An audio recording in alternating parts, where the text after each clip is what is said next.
Welcome to enlighten class. நம்ம daily யூசேஜில் நிறைய கேள்விகள் இடம்பெறும் நம்மளுடைய கான்வர்சேஷனில். ஸோ அப்படி உள்ள ஷார்ட் கொஸ்டின்ஸை எப்படி இங்கிலீஷில் கேட்கலாம் அப்படின்றத இந்த வீடியோவில் பார்க்கலாம். வீடியோக்குள்ளே போகிறதுக்கு முன்னாடி நம்ம சேனலை சப்ஸ்கிரைப் பண்ணாதவங்க சப்ஸ்கிரைப் பண்ணிக்கோங்க. கூடவே பக்கத்தில் இருக்க பெல் பட்டனையும் ப்ரெஸ் பண்ணிக்கோங்க. அவன் போகிறானா? Is he going?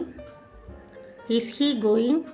He அப்படிங்கிறது அவன், is going அப்படிங்கிறது போகிறானா அப்படின்னு கேட்குறதுக்கு பயன்படுத்துகிற ப்ரெசண்ட் கண்டினியூஸ் டென்ஸ் வேர்பு. இப்போ நடந்துட்டுருக்க செயல் அப்படின்றதுனால ப்ரெசண்ட் கண்டினியூஸ் ஃபார்மில் இருக்குது. எப்போவுமே இஸ் அப்படின்ற சென்டென்ஸ் ஸ்டார்டிங்கில் ஹீயோட வரையில் அந்த இடத்துல இஸ் வருமா டஸ் வருமா அப்படின்ற ஒரு கன்ஃபியூஷன் வரும். அது நம்ம வேர்பை பார்த்து கண்டுபிடிச்சிடலாம். வேர்ப் ஐஎன்ஜி ஃபார்மில், அதாவது கண்டினியூஸ் ஃபார்மில் இருக்கையில் கண்டிப்பாக வி வேர்பான இஸ் தான் வரணும் அப்படின்றது it is to be understood. நீங்கள் யாரையாவது சந்தித்தீர்களா? Did you meet anyone? Did you meet anyone? You அப்படிங்கிறது நீங்கள் அப்படின்ற அர்த்தம் கொடுக்கும். டிட் மீட் அப்படின்றது சந்தித்தீர்களா, பாஸ்ட் ஃபார்மில் இருக்கு. சந்தித்தீர்களா அப்படின்றது ஏற்கனவே முடிஞ்ச ஒரு செயல். ஸோ அதனால் டூ வேர்ப்லேயே பாஸ்ட் வேர்ப் டிட் வந்திருக்கு. Did meet. எனி ஒன் அப்படின்றது யாரையாவது அப்படின்ற அர்த்தத்தை கொடுக்கும். உங்களால் நன்றாக பாட முடியுமா? Can you sing well? Can you sing well?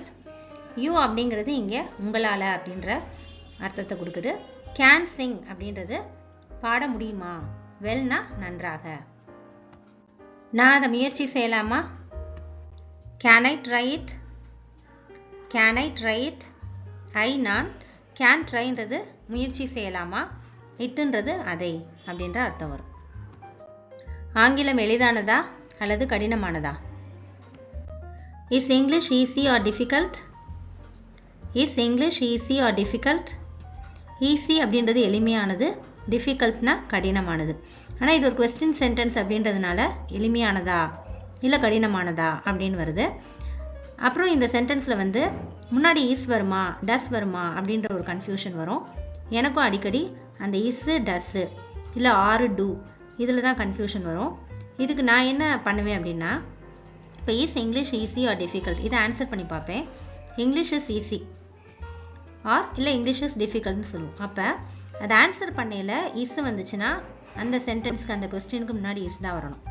அதுவே டஸ்ஸு வரக்கூடிய கொஸ்டினுக்கு எந்த ஒரு பி வேர்பும் வராது. இப்போ அடுத்த எக்ஸாம்பிள் டஸ் வச்சு ஒரு சென்டென்ஸ் பார்ப்போம்.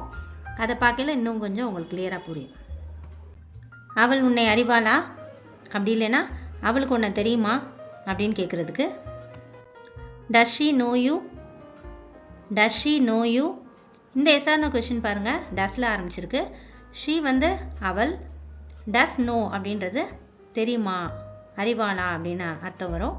யூன்றது உன்னை அப்படின்னு வருது. சரியா? இப்போ இந்த சென்டென்ஸில் நீங்கள் ஆன்சர் பண்ணி பாருங்களேன். டஸ் ஷீ நோ யூ அப்படின்றதுக்கு ஷீ நோஸ் மீ அப்படின்னு சொல்லுவோம்.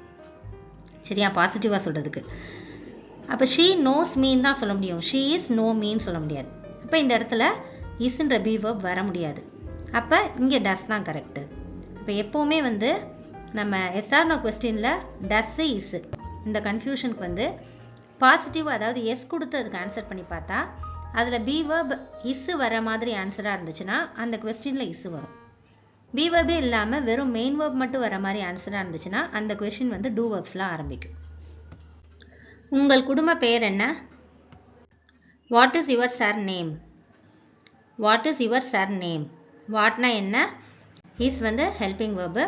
யுவர் சர் நேம் அப்படின்றது உங்களுடைய குடும்ப பெயர்னு அர்த்தம். சர்நேம் அப்படின்னா குடும்ப பெயர். சில குடும்பங்களுக்கு இந்த ஃபேமிலி நேம்னு ஒன்று இருக்கும்.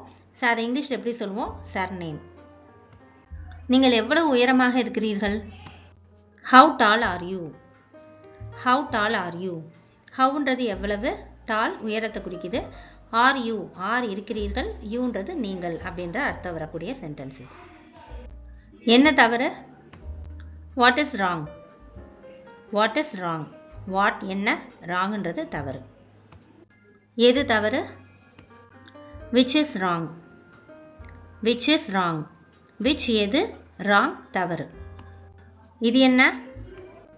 What is this? What is this, what என்ன, திஸ் அப்படின்னா இது. இது யாருடையது? Whose is this, whose is this, whose யாருடையது, திஸ் இது. இது எவ்வளவு? How much is this, how much is this, how much எவ்வளவு, திஸ் இது. இது எப்படி? How is this, how is this, how எப்படி, திஸ் இது. இது எப்படி இருக்கு அப்படின்னு கேட்கலாம், இல்லை இது எப்படி அப்படின்னும் சொல்லலாம். இது எங்கே இருந்தது? Where was this, where was this, where எங்கே, வாஸ் வந்து இது பாஸ்ட் டென்ஸ்க்குரியது, திஸ் இது, இது எங்கே இருந்தது அப்படின்னு அந்த இடத்த கேட்குறாங்க. அப்போ இது ஒரு பாஸ்டில் முன்னாடி இருந்துச்சு, அதனால இது வந்து வாஸ்ன்ற பாஸ்ட் பி வேர்ப் வந்திருக்கு. எப்படி இருக்க? இது ஒரு காமனான கொஸ்டின். நம்ம ஃப்ரெண்ட்ஸை, ரிலேட்டிவ்ஸை யாரையாவது பார்த்து கேட்போம், ஹவ் ஆர் யூ. இது நம்ம தெரிஞ்ச கொஸ்டின் தான். ஆனால் அதுவே நீங்கள் உண்மையிலே எப்படி இருக்கீங்க அப்படின்னு சொல்லிட்டு இன்னும் கொஞ்சம் இன்டெப்த்தாக அவங்கள பற்றி நல்லா தெரிஞ்சுக்க விரும்பணும் அப்படின்னு கேட்குறப்ப have are you really, have are you really அப்படின்னு கேட்கலாம். யாருக்கு தெரியும் அப்படின்னு கேட்போம் இல்லையா, அது ஒரு கொஸ்டின் சென்டென்ஸ். அதை இங்கிலீஷில் கேட்குறதுக்கு who knows, who knows, who யார், நோஸ் அப்படின்னா தெரியும் அப்படின்னு வருது. நீயே செய்கிற, why are you doing, why are you doing, ஒய்னா ஏன், ஆர் டூயிங் செய்கிறாய் அப்படின்னு ஒரு ப்ரெசன்ட் கண்டினியூஸ் ஃபார்மில் இருக்குது. யூன்றது நீ. நீங்கள் எப்போ போகிறீங்க? When are you going, when are you going, when எப்போ, ஆர் கோயிங் செல்கிறீர்கள், போகிறீர்கள் அப்படின்னு சொல்லிட்டு ப்ரெசன்ட் கண்டினியூஸ் ஃபார்மில் இருக்குது. யூன்றது நீங்கள். இதுவே வந்து வென் வில் யூ கோன்னு கேட்கலாம், ஃப்யூச்சர் ஃபார்மில் வரும். வென் எப்போ, வில் கோ போகிறீங்க அப்படின்னு சொல்லிட்டு ஃப்யூச்சரில் இனிமேல் போகிறத கேட்குறது யூ நீங்கள். இந்த மாதிரி எப்போ போகிறீங்க, எப்போ இதை செய்கிறீங்க அப்படின்னு கேட்குறதுக்கு ப்ரெசன்ட் கண்டினியூஸ் ஃபார்ம்லேயும் எழுதலாம், ஃப்யூச்சர்லேயும் எழுதலாம். எப்படி நீங்கள் செய்கிறீங்க? How are you doing, how are you doing, how எப்படி, ஆர் டூயிங் செய்கிறீர்கள், யூ நீங்கள், நீங்கள் எப்படி செய்கிறீர்கள் அப்படின்னு கேட்குறது ப்ரெசன்ட் கண்டினியூஸ் ஃபார்மில் இருக்குது. இதே ஃப்யூச்சர்லேயும் கேட்கலாம். ஹவ் வில் யூ டூ, நீ எப்படி செய்ய போகிற அப்படின்னு கேட்குறதுக்கு ஹவ் எப்படி, வில் டூ ஃப்யூச்சரில் இனிமே செய்ய போகிற அப்படின்ற அர்த்தம் வரும். யூ நீங்கள். நீங்கள் எப்போது செய்கிறீர்கள்? When are you doing, when are you doing, when எப்போது, ஆர் டூயிங் செய்கிறீர்கள், யூன்றது நீங்கள். நீ ஏன் போகிறாய்? Why are you going, why are you going, why ஏன், ஆர் கோயிங் போகிறாய், யூ நீ அல்லது நீங்கள். எங்கே போகிறீங்க? Where are you going, where are you going, where எங்கே, ஆர் கோயிங் செல்கிறீர்கள், யூ நீங்கள். நீங்கள் எப்படி செல்கிறீர்கள்? How are you going, how are you going, how எப்படி, ஆர் கோயிங் செல்கிறீர்கள், யூ நீங்கள். I hope this helps you and thanks for watching.